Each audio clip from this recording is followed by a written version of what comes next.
अब हम देखते हैं क्रियाकलाप। ये क्रियाकलाप में हमें एक प्याज का छोटा टुकड़ा लेना है। ये प्याज है, सभी ने देखा है, सभी के घर में प्याज होता है। इसका क्या करेंगे, हम इसको काट के इसका एक छोटा टुकड़ा निकाल लेंगे, ये इस प्रकार से। ठीक है, इसका प्याज का क्या है, यह छोटा टुकड़ा। अब प्याज की अवतल सतह की ओर देखिए, प्याज की अवतल सतह कौन सी होती है, ये होती है उत्तल, और जो अंदर घुसी रहती है ये वाली कौन सी है, अवतल। इसके अंदर की ओर का इसमें छिलका होता है, एकदम पतली झिल्ली टाइप का एक छिलका होता है, मतलब झिल्ली होती है वो। झिल्ली को हम इस चिमटी की सहायता से, किसकी सहायता से, चिमटी की सहायता से हमें इसको निकाल लेना है। ठीक है, और उसको तुरंत हमें वाज ग्लास में, वाज ग्लास कैसा होता है, ये वाज ग्लास है, इस वाज ग्लास में हमें इसको तुरंत रख देना है। इस वाज ग्लास में पहले पानी भर लेते हैं थोड़ा सा, और ये वाज ग्लास जो है वो ग्लास का बना होता है, कांच का बना होता है, ट्रांसपेरेंट होता है। इसमें हम क्या करेंगे, पानी भर लेते हैं सबसे पहले। ये हमने इस प्रकार से इसमें पानी भर लिया, इस प्रकार से। ठीक है, इसमें क्या हुआ, पानी रख दिया। अब हम इस छिलके के अंदर वाले भाग को इस प्रकार से इसके चिमटी की सहायता से ध्यान पूर्वक पतला छिलका इसमें निकाल लेते हैं। ये देखिए, ये क्या निकला, ये दिखाई दे रहा है, एकदम पतली झिल्ली। ठीक है, ये पतली झिल्ली को हमने क्या किया, इसको निकाल लिया। ये अब इसको हमने निकालने के बाद इसको क्या करेंगे, एक स्लाइड लेंगे। ये क्या है, स्लाइड है, ये भी कांच की पतली एक पट्टी के समान आपको दिखाई दे रही है, यह भी ट्रांसपेरेंट है। अब क्या दिया हुआ है कि हम तुरंत पानी वाले वाले ग्लास में इसको रख देते हैं। हमने रख ही दिया, ये पानी वाले ग्लास में रख दिया। तुरंत पानी में क्यों रखा इसको, ताकि यह मुड़ न पाए या सूख न पाए, इस प्रकार से किसी प्रकार से वो क्षतिग्रस्त न हो, इसलिए हमने क्या किया, उसको पानी वाले ग्लास में रख दिया। मुड़ने अथवा सूखने से बच जाती है। अब इस झिल्ली का हम क्या करें, अब इस झिल्ली को हम जो वाइन ग्लास में रखिए, इसके छोटे से टुकड़े को स्लाइड पर रख देते हैं। ये क्या किया हमने, ये स्लाइड ली, और इस स्लाइड को हमने, स्लाइड को क्या किया, इसको इस प्रकार से इस स्लाइड में पानी की कोई बूंदे डाल देते हैं, और इसको क्या करते हैं, इस प्रकार से रख देते हैं। ठीक, ये हमने क्या किया, इसको स्लाइड पे रख दिया। अब क्या होता है कि इस छोटे टुकड़े पर स्लाइड पर रखो, यह ध्यान रखें कि यह बिल्कुल सीधी हो। एक पतला पेंट ब्रश लेकर इस झिल्ली को स्लाइड पर रखने में आपकी मदद सहायता कर सकता है। आप इसको पेंट ब्रश की सहायता से रख सकते हैं, ताकि आपको इसमें क्या होगा, यह और सुविधा से आप इसको रख सकते हो। चलो ठीक है, बात हो गई यहाँ पे। अब क्या हुआ, इस पर आयोडीन की एक बूंद डालो। आयोडीन विलयन होता है ये, और इस पे हमें क्या करना है, एक बूंद इस स्लाइड पे हमें डाल देना है। ठीक है, इसको एक बूंद हम डाल देते। अब क्या हुआ, अब इसके ऊपर कवर स्लिप ढक दो। कवर स्लिप, तो इस प्रकार हमने इस पे एक बूंद क्या की, आयोडीन डाल दी। देखिए इसका ये आयोडीन डालने पे इसका क्या हुआ, ये आयोडीन हमने एक बूंद सावधानी पूर्वक इसमें डाल दी।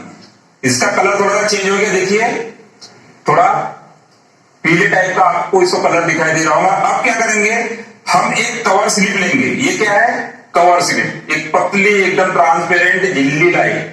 ठीक है, यह कवर स्लिप को हम इस पे सावधानी पूर्वक क्या करेंगे, ढक देंगे। ध्यान रहे कि जब आप इस पे कवर स्लिप रखेंगे तो इसमें कोई भी एयर बबल ना आए। एयर बबल आने से आपकी संरचना जो है वो स्पष्ट आपको नहीं दिखाई देगी। इस प्रकार से क्या करें, इस पे कवर स्लिप हमने रख दी।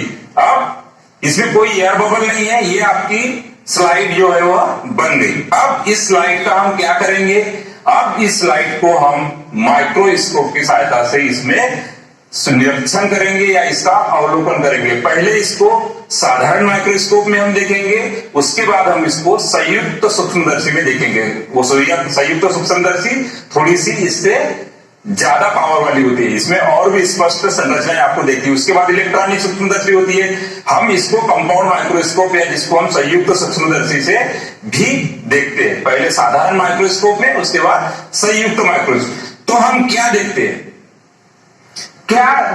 हम क्या हम एक समान संरचनाओं को देखते हैं अथवा भिन्न भिन्न।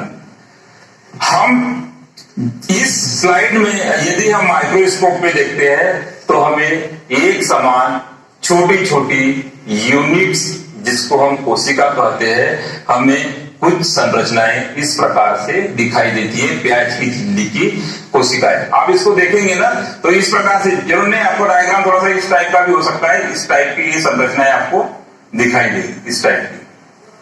ठीक है, तो इस प्रकार आप इनको कोशिकाओं को आप पहचान सकते हैं, कोशिका को, कि इस प्रकार से इनकी व्यवस्था प्याज में जो होती है, अर्थात कोशिका को हम पहचान सकते हैं। इसी प्रकार आप किसी जंतु में भी देख सकते हैं, लेकिन जंतु के लिए हमारे पास जंतु और वो सारी चीजें व्यवस्थित करने में हमें वो होगी, और जंतु आप जिंदा कहां से लाएंगे, तो ये सारी चीजें है। तो इसलिए जो प्याज होता है वह प्याज को हम आसानी से, क्योंकि प्याज भी जो है सजीव है, यह पादप है, ये भी कोशिकाओं से बना हुआ है, बहुकोशिकीय जीव है। तो उसमें हमें प्याज में इस प्रकार से कोशिकाओं को देखने या अवलोकन हम कर सकते हैं कि इसमें कोशिकाएं पाई जाती है, अर्थात इसकी संरचना जो होती है वह कोशिका से मिलके होती है। अब हम देखते हैं कोशिका की खोज।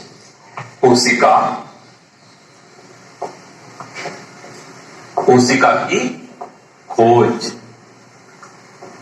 बहुत ही मजेदार है एपिसोड, क्योंकि जिस चैप्टर के बारे में हम पढ़ रहे हैं, पूरी कोशिका के बारे में हम पढ़ रहे हैं, तो हमें ये तो उत्सुकता होती है कि इतनी सारी चीजें हम पढ़ रहे हैं, तो उसकी खोज आखिर किसने की होगी। मैं तो यहाँ आपको सिर्फ उन संरचनाओं के बारे में तथा उसके कार्यों के बारे में बता रहा हूं, लेकिन इसकी खोज जो है वह किसी अन्य वैज्ञानिकों के द्वारा हुई है। तो हमें उसी को देखना है कि कोशिका का इतिहास किस प्रकार से हुआ, सबसे पहले किसने देखी, उसके बाद कौन से वैज्ञानिक थे जिन्होंने इस कोशिका के कार्यों को आगे बढ़ाया है, कोशिका में खोज में अपना योगदान दिया। तो सबसे पहले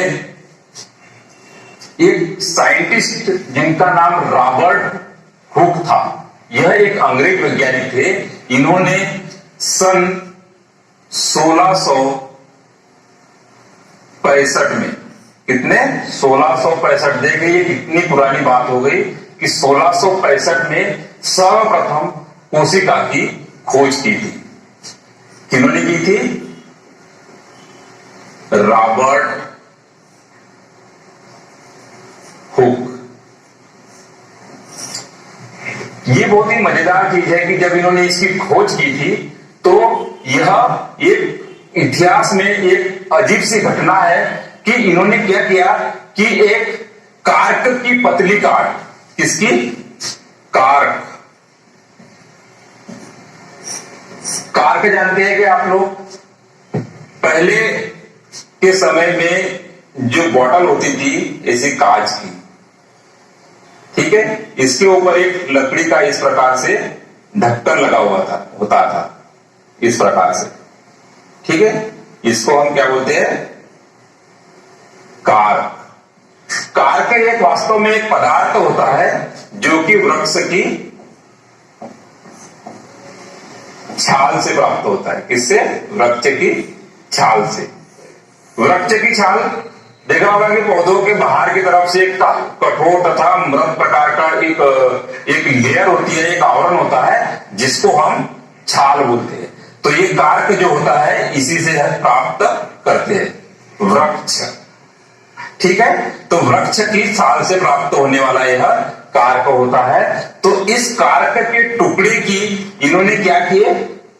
काफी पतले पतले इनके पतली पतली काटी, इस प्रकार से काफी छोटी छोटी इन्होंने काट ली तथा उसको माइक्रोस्कोप, और माइक्रोस्कोप भी कौन सा, बहुत ही साधारण माइक्रोस्कोप था। उस समय माइक्रोस्कोप की खोज उतनी ज्यादा विकसित नहीं हुई थी, अति साधारण प्रकार का माइक्रोस्कोप था, अर्थात अनगढ़ माइक्रोस्कोप मैं बोल सकता हूं। और यह माइक्रोस्कोप भी जो था इनके द्वारा स्वयं निर्मित माइक्रोस्कोप था।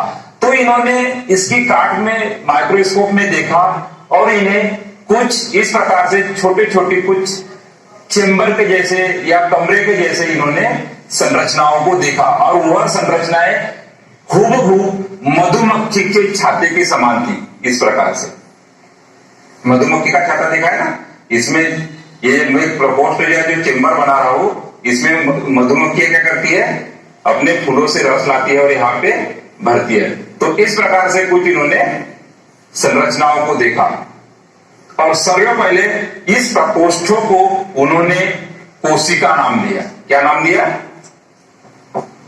कोशिका। कोशिका शब्द वास्तव में अगर देखा जाए तो यह लैटिन भाषा का शब्द है। लैटिन भाषा में इसका अर्थ होता है छोटा कमरा। सेल का मतलब क्या होता है, छोटा कमरा। सेल शब्द जो है